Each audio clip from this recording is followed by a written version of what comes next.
Right, so welcome to today's seminar. So we have William Umboh. I have pronounced yes properly. perfect. Okay. So he is a lecturer at the School of Computer and Information Systems. One of my colleagues. Yeah.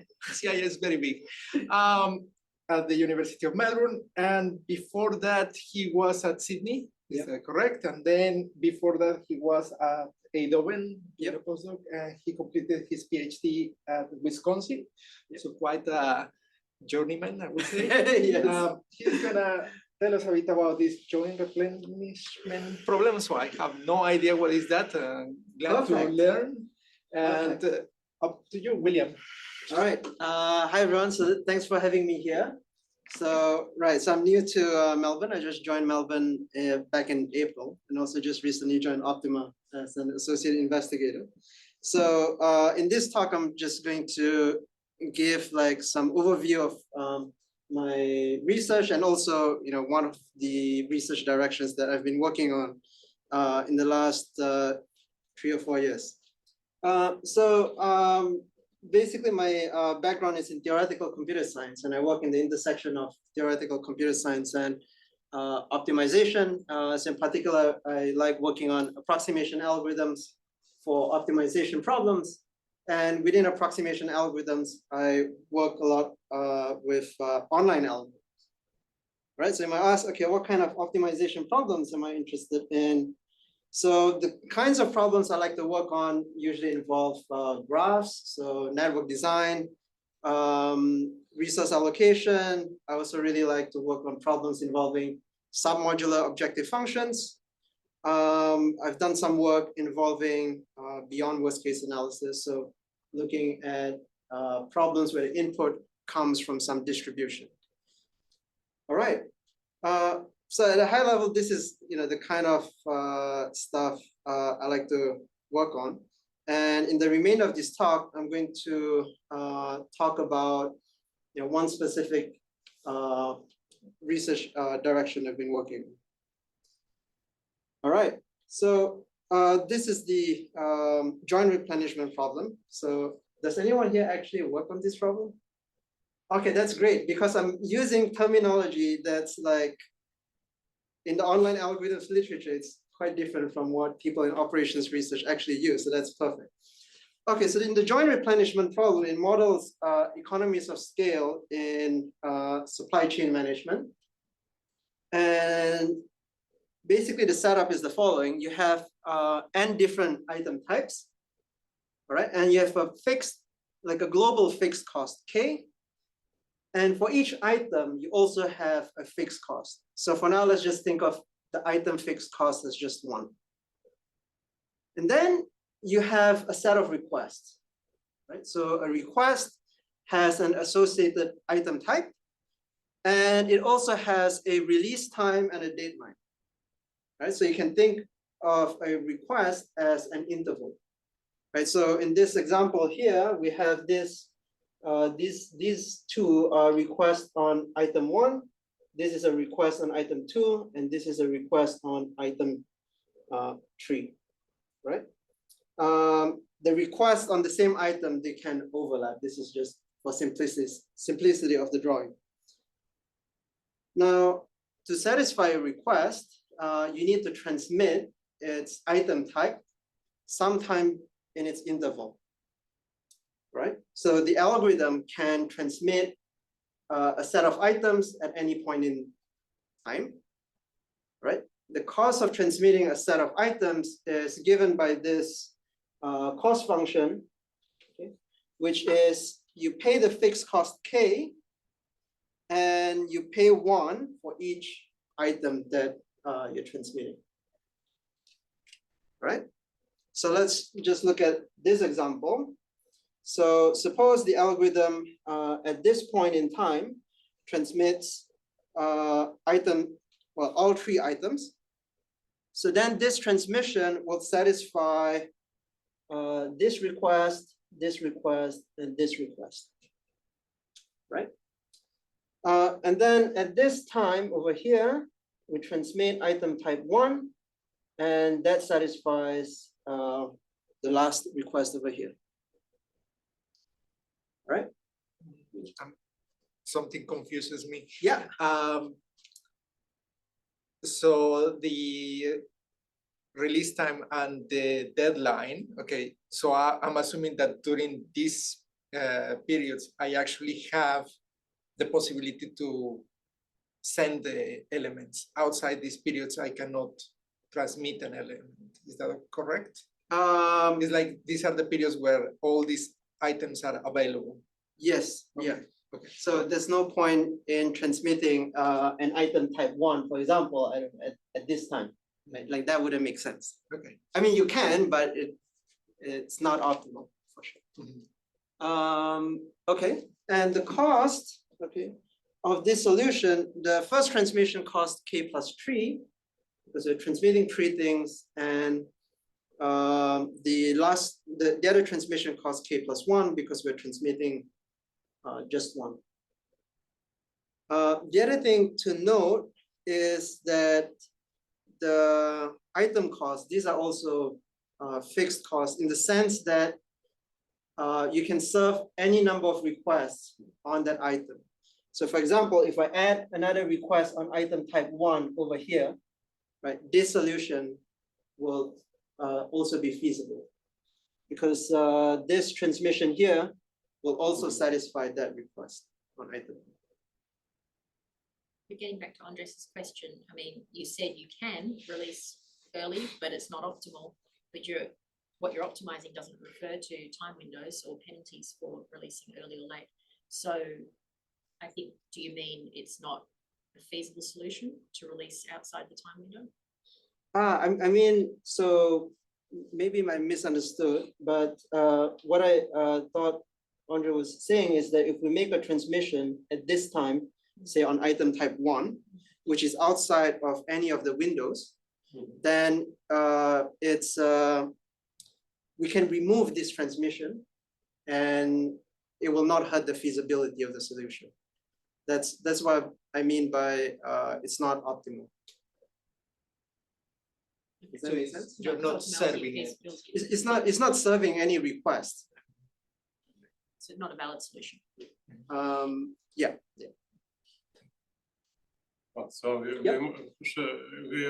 will have start time before that it cannot receive the item. Yeah? So if the item is transmitted before this window start, then it cannot be received by this. Yeah, it's not. It doesn't satisfy the request. So the request can only be satisfied by a transmission that occurs sometime between when it arrived and when. Yeah, so that's your definition of a feasible solution. The demand, yes, the yes, demand yes. is only within certain windows. We don't want it at other times, right? Yep, And so yep, it's not yep, a yep. feasible solution unless it meets the Right. demand requirements, right? Yep. But you haven't written those on this slide of Right. what the feasibility requirements are. Right, to meet right, right. demand, but that's there. So the second transmission, is that the best one? The one on the right hand side? If you're minimizing cost, transmission 2 is the best option?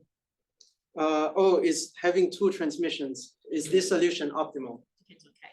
Depends on K. Right, that so each row is an item and you're trying to find a point that satisfies more of the items, sits between the windows of most items. Is that correctly or am I misunderstanding? I think it's because the transmission, right? The cost of the transmission also depends on the number of items you're transmitting. I think what maybe you're trying to get at is like this seems similar to like an interval hitting set problem. Is that kind of what? Yeah. There's a special case of this which I'll talk about, which is actually the interval hitting set problem. Why should we take into account the cost of item if it will be constant when we have a sum of all items, it's constant, yes, all requests are served, and so item cost will be constant, yes. So Wait, sorry, can you repeat the question? Can we drop our item cost from this consideration because it's will be fixed, some is fixed amount of total cost. You mean what happens if we set the item cost to 0? Yeah, why should we count this when if we want those requests to be satisfied, then we have a fixed cost, sum of all received item costs. Yeah, so it can be optimized. Yeah, so it's fixed. It's, I'm not, So I think I understand the question because I had the same question. And Yeah. it's basically, so if there's n requests, they need to satisfy all n requests. And because every request costs one item cost to send out. So isn't it basically you're minimizing the number of lines? So- transmission? No, Yeah, so you just, yeah, okay, doesn't matter. maybe let's go in like a few slides. I'll go through some examples. Yep. And I think it'll be clearer. Okay, but for now, let me just say that what will be useful later on is that, okay, so a solution is a set of transmissions, right? And the cost of a solution is just the sum of the cost of all the transmissions. You can also rewrite this, right, as the number of transmissions, or sometimes I'll call them services. Number of services times the fixed cost K, and then you sum up for every item I, the number of services or transmissions that include this item. So we just want to minimize this number of services, No, no? no. So maybe let's. no, move on. because a single Yeah. service could service the same item to multiple things. Exactly, yeah. Okay, so I mean, I think more natural to consider this weighted variant where each item has a weight and the cost function is, K plus total weight, instead of assuming everything is one. All right, so the example will be in about 2-3 slides, sorry. Now that's the offline problem where everything is given to you up front, right? In the online version of this problem, in the beginning, you don't know anything, the algorithm doesn't see anything. And you can kind of imagine, right, time as going from left to right.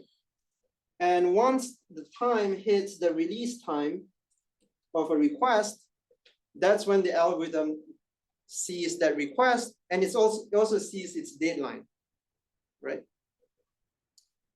So at this time, we only see the first request, and at this time we see the second request, and so on. And of course, you can only make a transmission at the current time, because otherwise you can say, well, I'll wait to see everything and then I'll go back in time to make transmissions. Okay. All right. Now, in at least in theoretical computer science, when we look at online algorithms, we're interested in competitive analysis. So we want to look at how bad is the solution computed by the online algorithm compared to the offline optimal. So then what offline optimal means is, you compare yourself against an algorithm that sees everything up front and also has unlimited computational power. Okay. And the competitive ratio is just the maximum over all these input sequences, right? So sequence of these requests, the cost of the algorithm on the sequence divided by the cost of this optimal offline solution. Okay. So it's a worst case analysis that we're doing here. All right, so let's look at those two examples. Probably I should have moved those examples up front. Okay, so let's see what happens if the item costs are 0. So you just have this fixed cost K, right?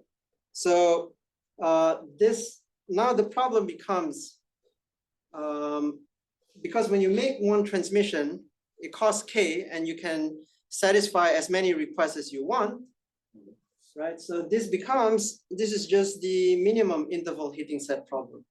You look at all the intervals and you want to find the smallest set of times that hit all the intervals. Okay.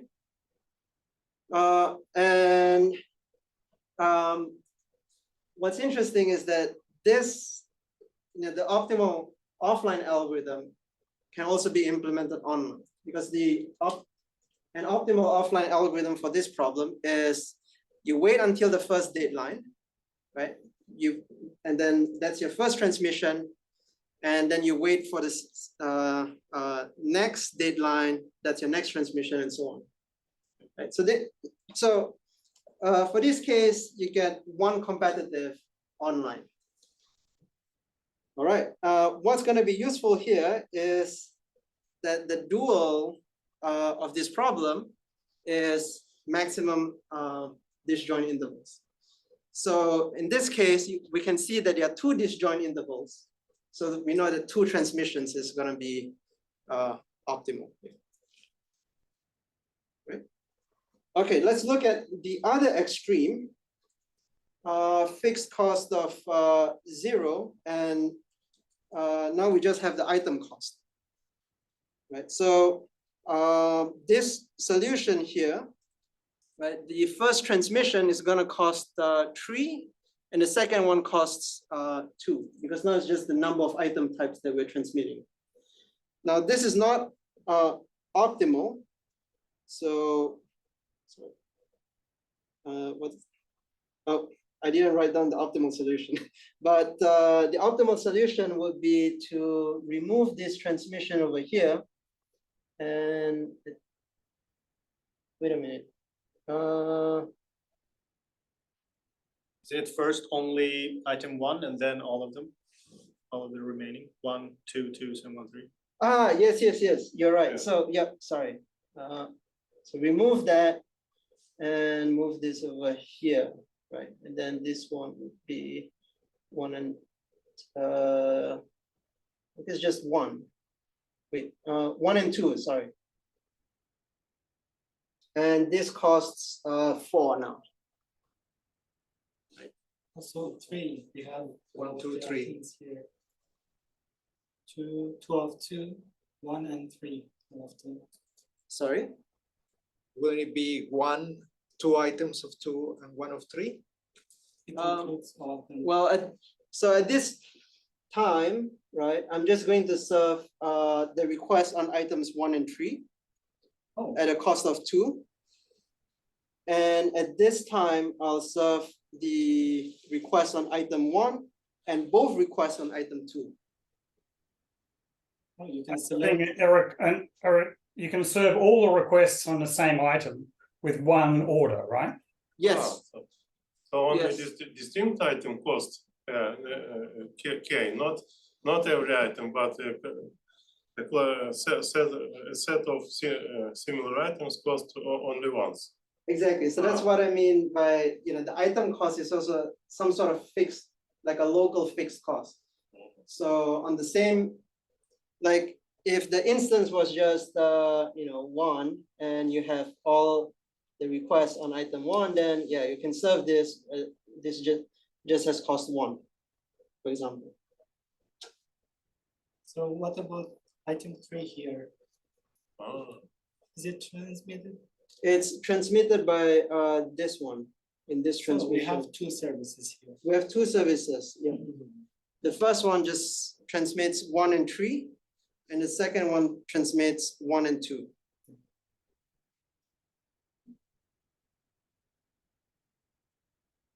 Okay. All right, so in this case, right, because the cost function is linear in the number of item types, that means that there's no benefit to aggregating requests on different item types. Right, so previously we had this fixed cost K, which kind of is telling us that we should try to serve as many requests as possible in fewer transmissions. So here, what it's saying is that there's no benefit to aggregating requests on different items. So we'll just treat each item separately, right? Okay, so if you just have one single item, right, this is just the case that we saw earlier. We just want to minimize the number of services on that item. Okay, so the online algorithm here would be just when a request reaches its deadline, then you'll make a transmission just on that item, and you'll serve everything, all the pending requests that's on that item. Let me ask a question, Yep. because I've been sitting here trying to make this concrete in my mind. Yeah. And I've got a little scenario of a real world application, but I Sure. think it's wrong. And my scenario is document delivery from the library, right? I put in a request and I say, I want this book. And they ask you, what is the deadline by which time you no longer need that book, right? I need it for this assignment and it's due on this date, so don't bother sending it to me. If you can't get it to me in this window, don't bother, right? Yep. That's my little real world scenario. And so I'm seeing request for item number 1 is a particular book and I need it in this time. And then the next one was somebody else is saying, I need this book in this time. So you've got 2 separate requests for the same item. Yep. But then, and that I thought that was good. And then item number 2, now you're telling me that there's this overlapping window and I think you're treating it like it's the one person, because you're only going to honor one of them. You're making a decision where I'm giving you item 2 in a window where you said you'll have it here, you'll have it here. Yeah. But my scenario was those were 2 different people. Right. So what am I? So Can you give me? No. I've got a scenario, Kate. okay. Yeah. Okay, so I'm ordering from a supplier. Yep. The costs of the items are unchangeable, right? So the fixed cost that I have to deliver is always the same. So that's the cost of the items themselves. But every time I order, I pay an order cost of K.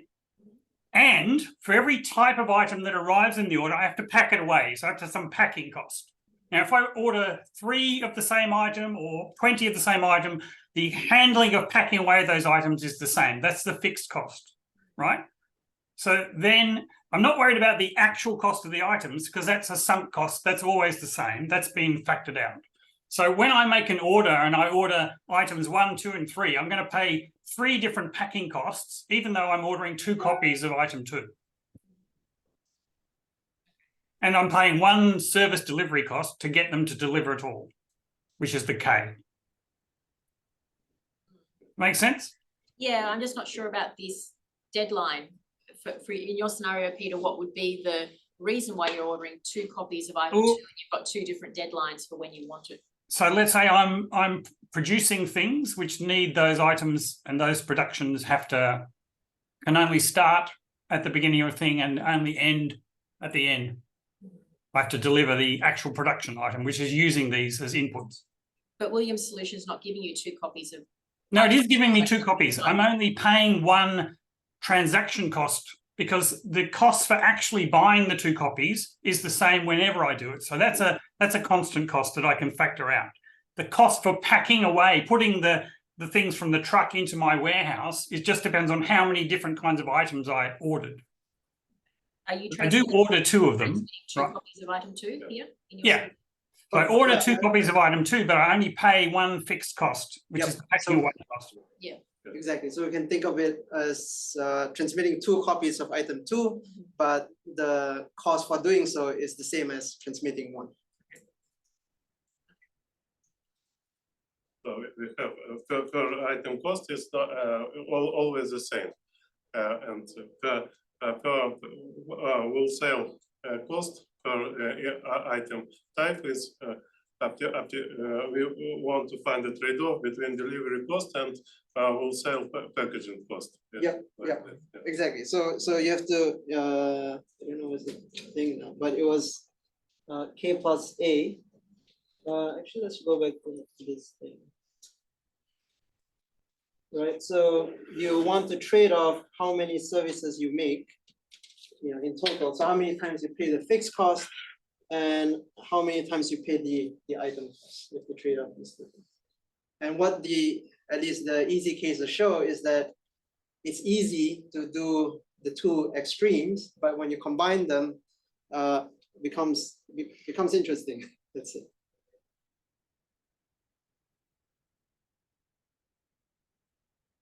All right.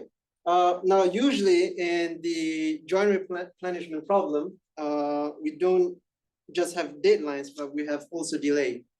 Okay, so each each request now has some delay cost function. And a request no longer has a fixed deadline that you have to serve it by. You're allowed to keep it waiting, but the longer it waits, it incurs some kind of delay cost. So you need to pay for this delay cost as well, right? And the delay cost is just continuous and non-decreasing, right? It's like the bare minimum that we need. And the delay cost of a request is just you apply this delay cost function to the amount of time it spent between when it arrived and when it was served, right? And now the goal is to just minimize the total service cost and the delay cost. So it's not too hard to see that delays generalize deadlines because you can have a delay cost function that looks like this, which is essentially 0 up until the deadline, and then it goes to infinity. All right.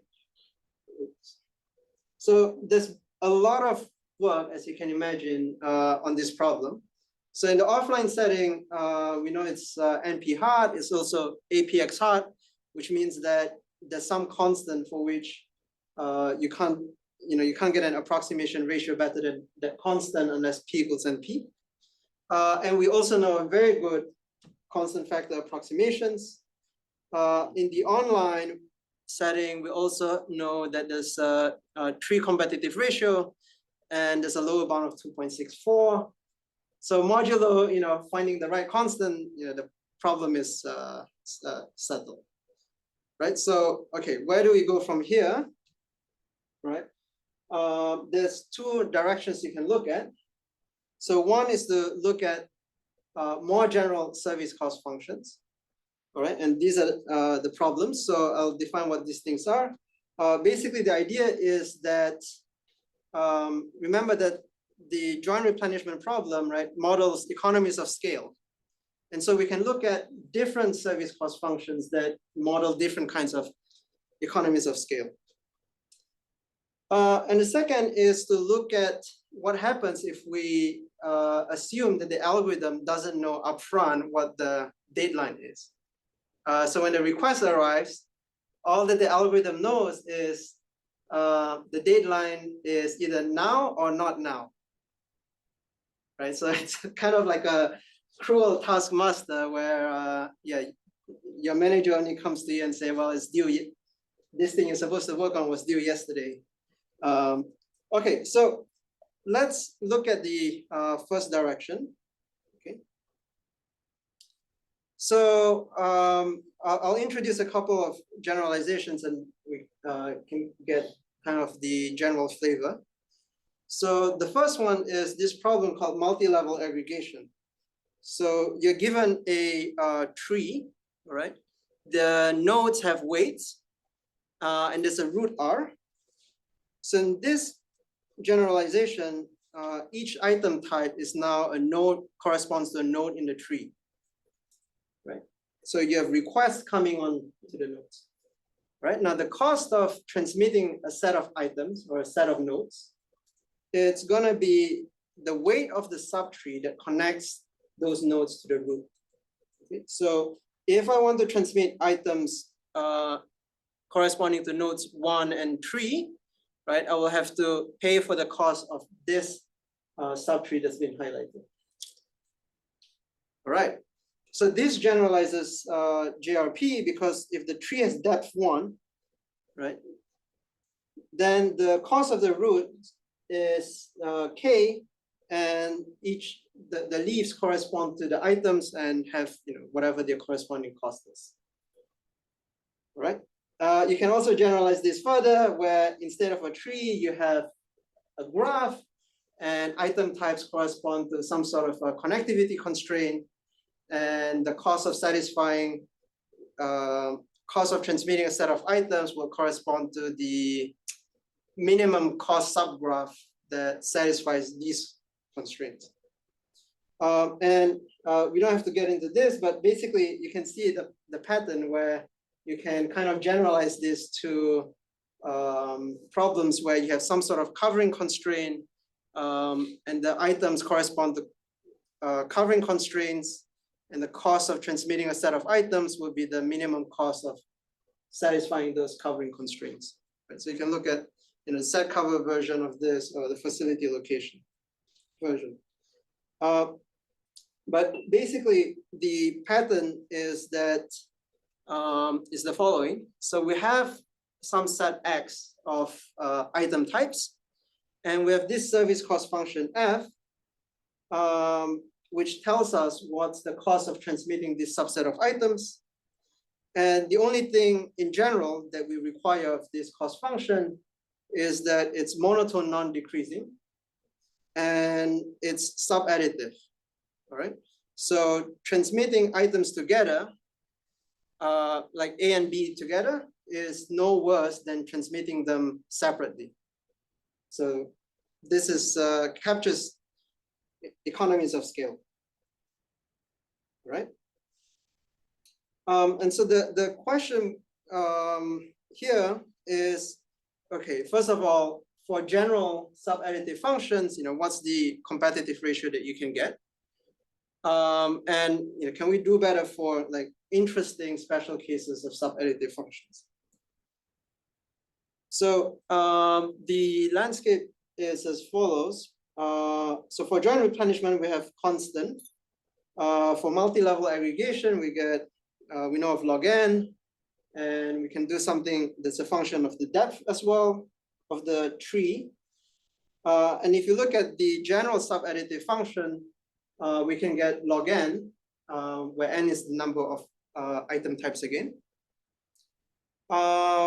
And it turns out that in general, you can't do better, you can't do much better. So there's a problem called set cover with delay, for which the best you can do is log n over log n. Right? So this kind of settles the question, the first question, which is, what's the competitive ratio for general sub-additive functions? So yeah, settle after this like log n factor, right? So that leaves the other interesting question, which is, can we do better for special classes of sub-additive function? And what, together with some students, what we showed was that there is an interesting generalization of joint replenishment for which we can get a constant competitive ratio. All right, so I'm going to talk about this problem now. So this is the cardinality joint replenishment problem. So the function here is, it's basically a concave function of the number of item types you're producing, right? So again, it's a very natural model of economies of scale, right? And this also generalizes the joint replenishment problem, because joint replenishment is just this affine function, right? Affine function of the size of the set of items you're transmitting, right? So this is a very natural class of sub-additive functions. It's used, for example, in network design problems as well. There's a class of problems called Bayes bulk network design, where we look at these cost functions. And this problem was first proposed by Cheong et al. In 2015, and they looked at the offline setting, right? And they gave a 5 approximation for this problem. And actually, they were also the ones that suggested looking at these generalizations of the joint replenishment problem. And in the online setting, the only thing we know prior to this work was the log n from Azar and Tueto. All right. So what we showed was that if you apply that Azar-Tueto algorithm, there is an instance of cardinality joint replenishment for which it's no better than log n. So the analysis is tight. So that means that we actually have to come up with a new algorithm if we want to beat log n. Interestingly, the lower bound instance is when the function is linear. And as we saw earlier, right, if the function is linear, there's a very simple one competitive algorithm for that case. So we showed that, we came up with a different algorithm which gave a constant competitive algorithm. And it can also be extended to like the weighted version of the problem where each item has a different weight. And what's interesting is that this is also the first generalization of joint replenishment for which we can show like a constant competitive ratio. I'll just sketch kind of the main ideas, right? So this uses a refinement of the log n competitive algorithm using some ideas from this online Biography problem. All right, so here's kind of the sketch of the main ideas. So the first thing you want to do is use the fact that if you have a concave function, such as the one on the left here, you can always approximate it up to a constant factor using a piecewise linear function, right? And particularly, you can do this with a logarithmic number of pieces. Okay, and the second thing is then, if you have a piecewise linear function, then it's also the minimum of log n affine functions, right? So these are the affine functions again. All right, and now an affine function, if the function is affine, then that's just the joint replenishment problem. All right, so the high level idea is we want to somehow, right, reduce this problem, this instance, into a bunch of joint replenishment instances. Right, now if we do this naively, then we'll have to sum up the ratios for each of those instances and you'll get log n, which is no good. All right, but if you do it cleverly, then you're able to bypass this and just get a single constant. Basically, the idea is that when you do this approximation using piecewise linear function, you'll want to do it such that the these y-intercepts are geometrically increasing, and the slope is geometrically decreasing as you the slopes over here are geometrically decreasing. All right, and that allows you to just get a single constant instead of log n. Okay, so there's a couple of, okay, the open problems were, I guess, to settle the competitive ratio of the other generalizations, which was, I guess, what we started out with. Can we get constant competitive ratios for these other problems? I think it should be possible to get constant, but yeah, haven't been able to show that yet. Are there any questions on this part of the?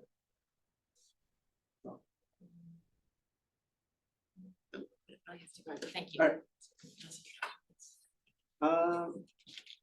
All right. So second part is non-clairvoyant algorithms. All right. So what is this? So in the clairvoyant model, which was what we've been talking about up till now, right? When a request arrives, we know of its dateline as well. And in the non-clairvoyant model, we only know that its request is either now or not now. Right? So in particular, you only know of the dateline of a request once it is reached. Right? As you can imagine, this is a much harder problem, but we can still do some interesting stuff with it.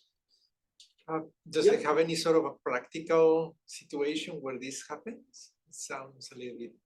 Why? Maybe you have a client who just has some estimated time when it needs the order by, for example. Yeah, but the fact that you have some estimated time doesn't make it just a little bit noisy and not just completely unknown. That's true. I guess the reason we looked at this in the beginning was just to see, okay, if you have no information at all, what can be done? Mm-hmm. And now that we know that it's not that great, the next step will be to look at what if we have some information, maybe some stochastic information of the dateline.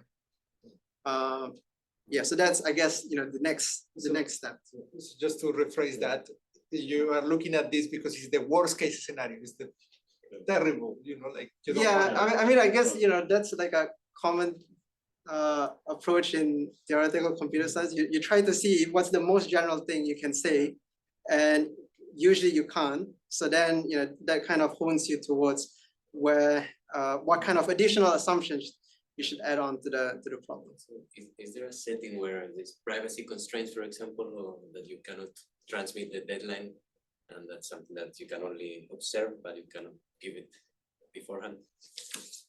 So that would be a possible application. Yeah, that's Yeah, we may consider a fixed notice period before the deadline. Yeah. So, for example, you have 1 hour before the deadline, we know that it happens. Yeah. In science, it's fixed period. See how Yeah. this period Yeah. would be. Yeah, so maybe, yeah, we could incorporate some of that into this as well. Okay, so what's known is that, well, there isn't much work on this setting, as yeah, it's not terribly practical, but there is some. So what's known is that for this problem, set cover with delay, you can get basically polylogarithmic competitive ratios in polynomial time, and it's also but it uses randomization.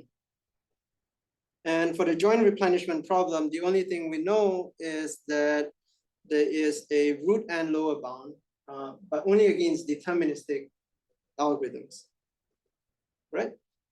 So I guess the interesting questions here are, is randomization necessary, right? Because the only upper bound we have is a randomized algorithm, and the only lower bound we have is against deterministic algorithms. Right, and the second thing is, can we get non-clairvoyant algorithms for the other problems in this family? All right, so what we show in SOTA earlier this year is that for the joint replenishment problem, you can get a deterministic polynomial time algorithm that is root and competitive. And we also improved the lower bound to work against randomized algorithms as well. So the message for joint replenishment problem is that randomization doesn't help. And you can get like this root and competitive ratio. We extended this to the multi-level aggregation problem, where we showed that you can get like root n plus the depth of the tree. And for set cover with delay, basically we were able to show that you can de-randomize the previous algorithm and still have the same competitive ratio. So again, for set cover with delay, the message is randomization doesn't help. Well, after maybe, after constant factors. And all right, there's 3 minutes left. I had some proofs, but maybe let's skip the proofs. You can ask me afterwards about them. It's quite a lot.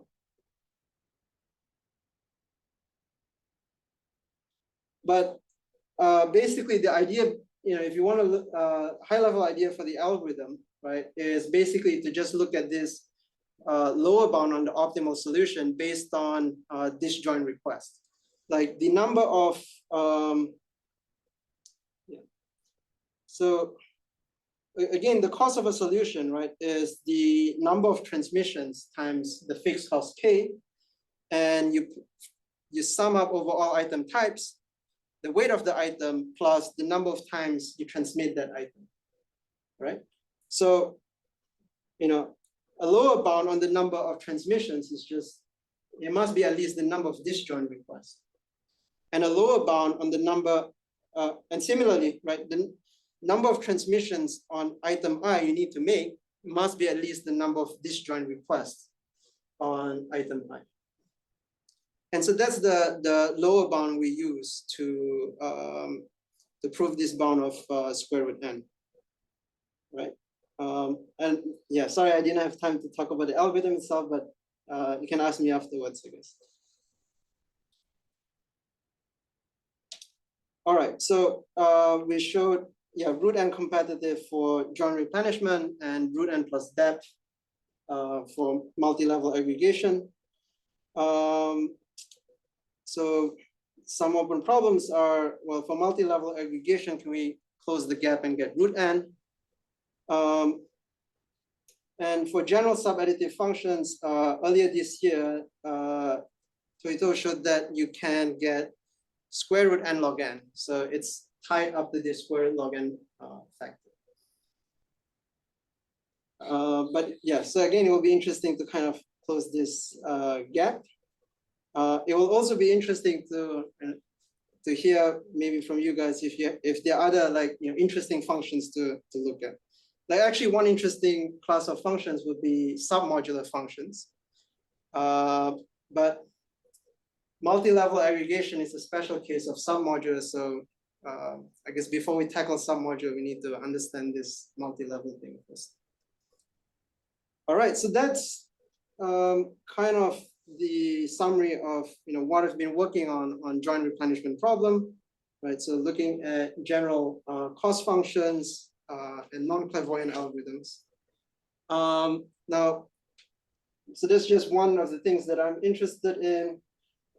There are other things that I'm really interested in as well.